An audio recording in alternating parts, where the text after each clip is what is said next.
Hi, നമസ്കാരം. Morning മന്ത്രം തുടങ്ങിയിട്ട് 10ാമത്തെ വോളിയമാണിത്.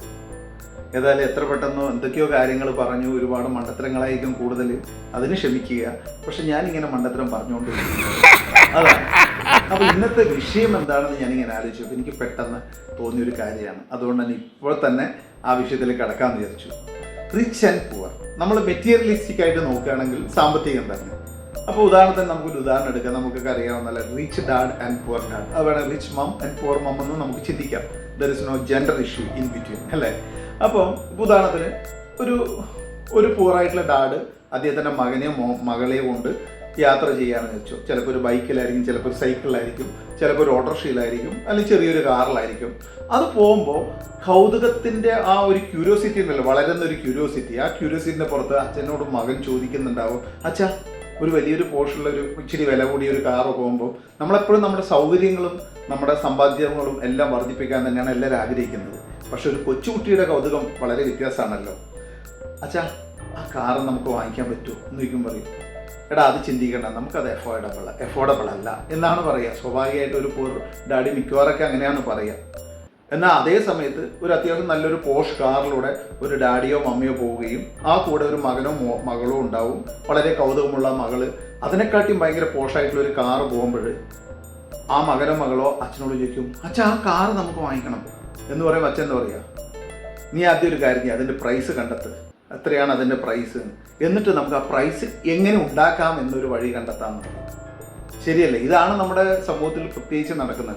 നമ്മൾ സപ്പോർട്ട് ചെയ്ത് നമ്മുടെ ആഗ്രഹങ്ങളെ ഒതുക്കി വെച്ച് അതല്ലെങ്കിൽ ചിലവർ ചെയ്യുന്നുണ്ട്, ഒരുപാട് ലോണുകളൊക്കെ വാരിക്കൂട്ടി നമ്മുടെ ജീവിതം കട്ടപ്പോയേക്കുന്ന ആൾക്കാർ നമ്മുടെ ഇടയിലുണ്ട്. ഓക്കെ, പക്ഷേ ഞാൻ ആരെയും കുറ്റം പറയുന്നില്ല, അത് ഓരോരോ സാഹചര്യമാണ്. പക്ഷെ നമുക്ക് ഇന്ന് നമ്മൾ ഈ സോഷ്യൽ മീഡിയയിൽ അതിൻ്റെ പോസിറ്റീവ് നെഗറ്റീവ് നോക്കുകയാണെങ്കിൽ നമുക്ക് സോഷ്യൽ മീഡിയയുടെ പോസിറ്റീവ് ഡയമെൻഷനിലൂടെ നമ്മൾ നോക്കിക്കണ്ടു കഴിഞ്ഞാൽ നമുക്കത് റിച്ച് ആവാമേ.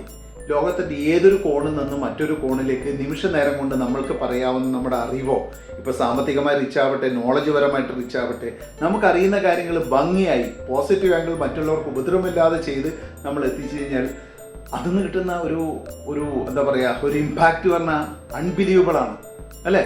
ഇപ്പം നമ്മൾ പല എക്സാമ്പിൾസ്, ഞാൻ ആരെയായിട്ടും പ്രത്യേകിച്ച് എടുത്ത് പറയുന്നില്ല എന്നുള്ളൂ. ഇപ്പോൾ കണ്ണൂരിൽ തന്നെ ഒരു കുടുംബം, ഇന്ത്യയിൽ തന്നെ ഏറ്റവും കൂടുതൽ സോഷ്യൽ മീഡിയയിൽ പോപ്പുലറായ ഒരു കുടുംബമാണ്. ഞാൻ ആരും പേരെടുത്ത് പറഞ്ഞില്ല എന്നേ ഉള്ളൂ. അതേ സമയത്ത് ഇപ്പോൾ എൻ്റെ സുഹൃത്ത് പരിചയക്കാരനായിട്ടുള്ള അഖിൽ മാരാർ ഇതിനിടയ്ക്ക് ഞാനത് ഇവിടെ ഷെയർ ചെയ്തിട്ടുണ്ടായിരുന്നു, ഒരു വീഡിയോയിൽ പറയുമായിരുന്നു, എനിക്ക് ഇത്രയും സാഹചര്യം ഉണ്ടായിട്ടില്ല, ഇത്രയും ഫ്ലാറ്റും വീടും കാര്യങ്ങളും വാഹനങ്ങളൊക്കെ ഇത്രയൊന്നും ഉണ്ടായിട്ടില്ല. പക്ഷെ ഞാൻ ഈ സോഷ്യൽ മീഡിയയുടെ പോസിബിലിറ്റി നന്നായി കണ്ടുകൊണ്ട് അത് യൂട്ടിലൈസ് ചെയ്തു, ഇന്ന് എൻ്റെ സൗകര്യങ്ങളെല്ലാം വർദ്ധിച്ചു വന്നു. അത്രേ ഉള്ളൂ കാര്യം. പക്ഷേ നമ്മൾക്ക് നമ്മുടേതായ രീതിയിൽ പോവാം. പിന്നെ വേറൊരു കാര്യമുണ്ട്, ഈ സോഷ്യൽ മീഡിയയിൽ എന്ന് പറഞ്ഞാൽ നിങ്ങൾ നോക്കിക്കോ, ലോകത്തിൻ്റെ ഏത് കോണിൽ നിന്നിട്ടും ആ ഗഗ്ന സ്റ്റൈലിൻ്റെ കാലഘട്ടം തൊട്ടിട്ടോ അല്ലെങ്കിൽ ഇന്നുള്ള കാലഘട്ടം ലേറ്റസ്റ്റ് നോക്കിക്കോ, എത്ര പേര് വൈറലായാലേ ഹിറ്റാവും എന്ന് ചിന്തിക്കേണ്ട കാര്യമില്ല. കാരണം ഈ വൈറലായിട്ടുള്ള അത്രയും വൈബുള്ള വീഡിയോകളോ കാര്യങ്ങളോ ഉണ്ടാക്കി, കണ്ടന്റ് ഉണ്ടാക്കി, ഇത് നെഗറ്റീവ് ആംഗിൾ ആവട്ടെ പോസിറ്റീവ് ആവട്ടെ, എത്ര പ്രാവശ്യം റിപ്പീറ്റ് ചെയ്തിട്ടുണ്ടാവും? It's very rare. അങ്ങനെ ഒരു ഇക്വേഷൻ ഇല്ല. ഓക്കെ, പല കോണിൽ നിന്ന് പല അത്ഭുതങ്ങളും നമ്മൾ കണ്ടിട്ടുണ്ട്. അറ്റ്ലീസ്റ്റ് ലാസ്റ്റ് 5 to 10 years നിങ്ങൾ നോക്കുക, സോഷ്യൽ മീഡിയയിൽ നമ്മൾ കണ്ടിരിക്കുന്ന ആ ഒരു മിന്നായം പോലെ വളരെ അത്ഭുതങ്ങളും മില്യൺസും ബില്യൺസും ആയിട്ടുള്ള വ്യൂവേഴ്സ് എത്തി അത്രയും വരുമാനം ഉണ്ടാക്കിയ ആൾക്കാർ വേറെ വഴിക്ക് പോയിട്ടുണ്ട്. പക്ഷേ ആ ഷോർട്ട് ടൈം സ്പാനിലൂടെ അവർ സെറ്റിൽ ആവുന്നുണ്ട്. നമുക്ക് പോസിറ്റീവായി ചിന്തിക്കുക എല്ലാ കാര്യങ്ങളും. അതുകൊണ്ട് നമുക്കറിയുന്ന അറിവുകൾ റിച്ച് ഡാഡ് പുവർ ഡാഡ് എന്ന് പറയുന്ന ആ കൺസെപ്റ്റ് ചിന്തിക്കുന്നത് പോലെ നമ്മളുടെ ആ അത്രയും നിസ്സീമമായിട്ടുള്ള ആ പോസിബിലിറ്റി നമ്മൾ യൂട്ടിലൈസ് ചെയ്യാണ് നമുക്ക് വേണ്ടത്. ഈ കാര്യങ്ങളാണ് എനിക്ക് പെട്ടെന്ന് ഇന്നത്തെ ദിവസം പ്രത്യേകിച്ച് പറയാൻ തോന്നിയത്. അതിൽ പ്രത്യേകിച്ച് എല്ലാം ഞാനൊരു പ്ലാൻ ചെയ്തിട്ട് നിങ്ങളുടെ മുന്നിൽ സംസാരിക്കുന്നില്ല. എൻ്റെ മനസ്സിൽ തോന്നിയ കാര്യങ്ങൾ, അതിൽ ഒരുപാട് തെറ്റുകളുണ്ടാവും, ചില ശരികളുണ്ടാവും. ആ ശരികൾ ആർക്കെങ്കിലും യൂസ്ഫുൾ ആണെങ്കിൽ വലിയ സന്തോഷം, അത്രേ ഉള്ളൂ. അല്ലാതെ നമ്മളിപ്പം സ്മാർട്ട് ഫോൺ ഇല്ലാത്ത ആരാ ഉള്ളത്? ഇന്ന് കേരളത്തിൽ ഇത്രയും കോടിക്കണക്കിന് സ്മാർട്ട് ഫോൺ ഉപയോഗിക്കുന്ന ഉപഭോക്താക്കളുള്ള ഒരു നാടാണ് കേരളം. അപ്പോൾ നമ്മൾ ഇത്ര സാക്ഷരമായ കേരളം, നമ്മുടെ അറിവ് എന്തുമാവട്ടെ, അത് നമുക്ക് ഈ അറിവുകൾക്ക് വലിപ്പച്ചെറുപ്പമില്ലെന്ന് നമ്മൾ സോഷ്യൽ മീഡിയയിൽ റിച്ച് ആയിട്ടുള്ള ആൾക്കാരുടെ മാത്രം കണ്ടന്റാണ് അധികം ഹിറ്റാവാത്തത് നമ്മൾ ചിന്തിക്കുന്ന ഒരു കാലഘട്ടത്തിൽ നമ്മൾ പോകുന്നത്.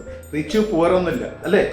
അപ്പോൾ അതുകൊണ്ട് നമ്മളുടെ ഈ പോസിബിലിറ്റി ഭംഗിയായി നമ്മൾ വെറുതെ ഇങ്ങനെ ഇരുന്നിട്ട് ഇങ്ങനെ വെറ്റിലയ്ക്ക് മറ്റേ കുമ്മായം തേക്കുന്നത് പോലെ, കുമ്മായല്ല എന്താ പറയുക, ഇത് തേച്ചിങ്ങനെ നീക്കുന്നത് പോലെ നമ്മൾ സമയം കളയാതെ ഒരു സമയം കൊല്ലിക്ക് വേണ്ടിയിട്ട് ഉപയോഗിക്കുന്നൊരു, അല്ലെങ്കിൽ വെറും നമ്മൾ മറ്റുള്ളവരെ വിനോദം മാത്രം കണ്ട് ഉപയോഗിക്കുന്നതിന് പകരം നമ്മൾ അറ്റ്ലീസ്റ്റ് നിങ്ങൾ ഇന്ന് മുതൽ ഒരു മാസം നിങ്ങളൊന്ന് ചിന്തിക്കുക, എൻ്റെ കഴിവ് എന്താണ്, എനിക്കിതിലൂടെ എന്ത് പറയാൻ പറ്റും.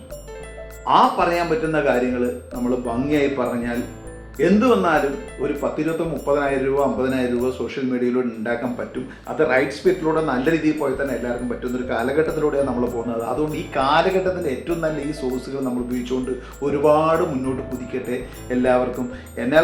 കഴിയാവുന്ന എന്തെങ്കിലും ഒരു അറിവുകൾ ഉണ്ടെങ്കിൽ അത് ആര് ചോദിച്ചാലും എനിക്ക് ഇൻബോക്സിലൂടെ ഒരു മെസ്സേജ് ഇട്ടാൽ ഞാൻ പറഞ്ഞു തരുന്നതായിരിക്കും. ഞാനിപ്പോൾ ചെറിയൊരു അൽഗോരിതമൊക്കെ ഇപ്പോൾ ടെസ്റ്റ് ചെയ്യുകയാണ്. അതുകൊണ്ടാണ് എൻ്റെ വീഡിയോകൾ ഇങ്ങനെ പോകുന്നത്. അതിൻ്റെ ഫ്രെയിം ബ്യൂട്ടിയോ അല്ലെങ്കിൽ കണ്ടന്റ് ബ്യൂട്ടിയോ അല്ല ഞാൻ നോക്കുന്നത്. അത് വെച്ച് ഞാൻ ചില കാര്യങ്ങൾ ഓർഗാനിക് ആയിട്ടുള്ള ഒരു ഗ്രോത്ത് ഞാൻ ട്രൈ ചെയ്യാണ്. ലാസ്റ്റ് ഈ 10 എപ്പിസോഡ് തുടങ്ങുന്ന ആദ്യം മുതൽ ഞാൻ ട്രൈ ചെയ്തതാണ്. അതിൻ്റെ ഗ്രോത്ത് എനിക്ക് കാണാവുന്നുണ്ട്. അതെങ്ങനെയാണെന്നൊക്കെ എന്നോട് ആര് ചോദിച്ചാലും ഞാൻ പറയാം. സോഷ്യൽ മീഡിയയിൽ നമുക്കൊക്കെ എന്നെക്കാട്ട് എക്സ്പേർട്ടായ ഒരുപാട് ആൾക്കാർ ഇത് കാണുന്നുണ്ടാവും. പക്ഷേ അണ്ണാരക്കണ്ണനും തന്നാലായത് എന്നല്ലേ പറയാം. ഞാനെപ്പോഴും എൻ്റെ എൻ്റെ ഫാദർക്ക് എപ്പോഴും പഠിപ്പിച്ചത്, നമ്മൾ എത്രമാത്രം ചെറുതാവുന്നു അത്രമാത്രം നമ്മുടെ മനസ്സ് ഒരുപാട് കാര്യങ്ങൾ ഉൾക്കൊള്ളുവാനുള്ളൊരു കപ്പാസിറ്റി ഉണ്ടാവുമെന്നാണ് ഞാൻ വിശ്വസിക്കുന്നത്. അതുപോലെ തന്നെ അച്ഛൻ എന്നും പറയും, മകനെ, അത് ഞാൻ പിന്നെ പറയാം. ഓക്കെ, ഏതായാലും ഈ rich dad poor dad concept നിങ്ങൾക്ക് മനസ്സിൽ ഉൾക്കൊള്ളാവുന്ന എന്തെങ്കിലും വിഷയങ്ങൾ ഇതിലുണ്ടെങ്കിൽ ഡെഫിനറ്റ്ലി അത് ഹൃദയത്തോട് ചേർത്ത് മുന്നോട്ട് കുതിക്കട്ടെ എല്ലാവരുടെയും ജീവിതം. Thank you so much. മറ്റൊരു വോളത്തിലൂടെ നമുക്ക് കാണാം. ബൈ.